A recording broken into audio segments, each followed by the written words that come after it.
school year, we will celebrate this 10th century science pioneer known as the father of modern optics. Thank you, my friend. Assalamu alaikum.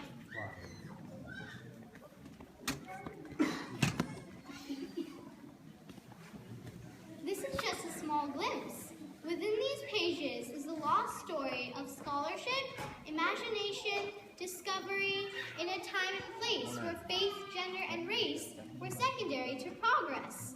Everyone worked together, Muslim beside non-Muslim, all in the name of advancing the world for humankind.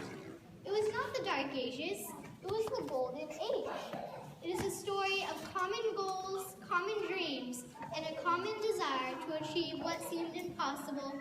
Perhaps this eye-opening view of the past can serve as a blueprint for designing a brighter future, insha'Allah. Qulu insha'Allah. Inshallah.